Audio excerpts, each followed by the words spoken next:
Back to the API documentation. Let's pretend that we also need to be able to update a daily stats. Maybe if you're an admin, sometimes you need to double check the data and update it. Specifically, let's make it possible to change the total visitors field. Okay, cool.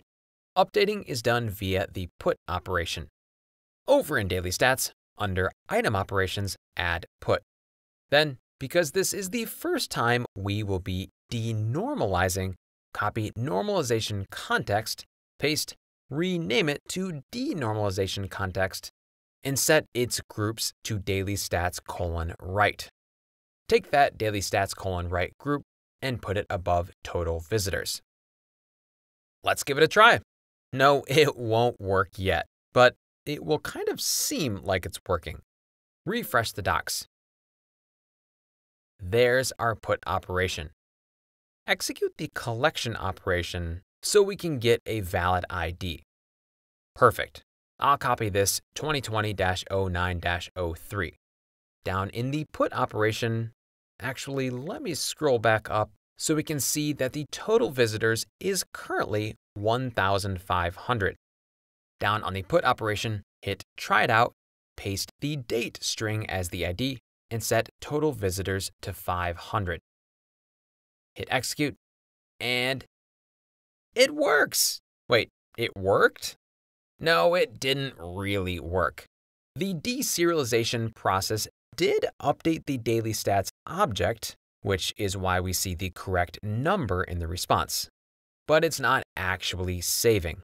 If you retried the get collection operation, yep, it's still 1,500. What we're missing is a data persister for daily stats. Cool, we know how to make those.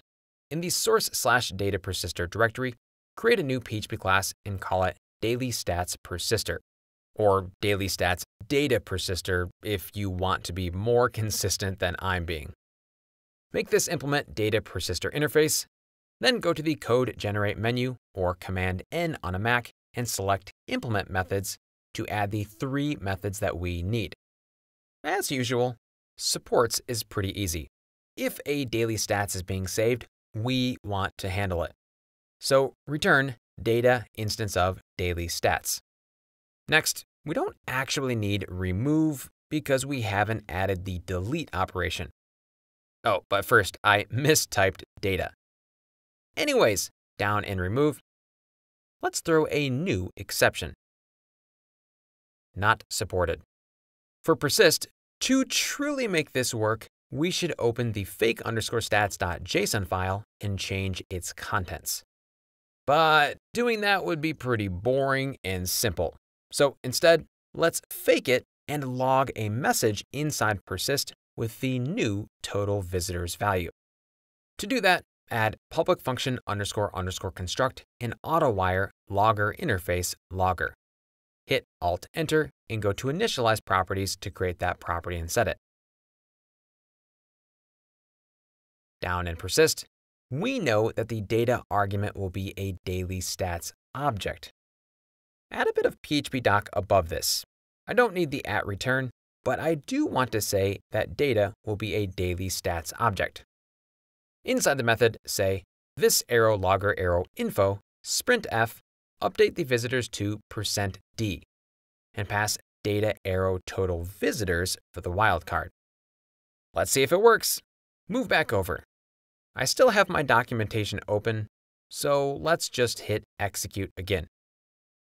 When it finishes, okay, no error, and it still says total visitors 500.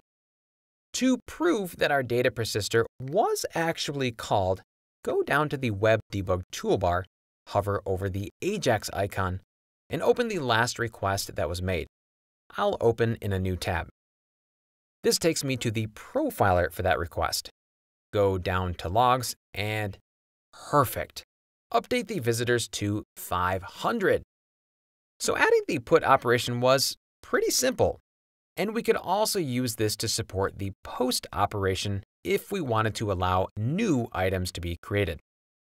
Next, for cheese listing, we added a bunch of built-in filters to allow users to search and filter the results. But what if the built-in filters aren't enough? What if we need to add some custom filtering logic? Let's do that next by first creating a custom filter for a Doctrine entity and later creating a custom filter for our daily stats resource.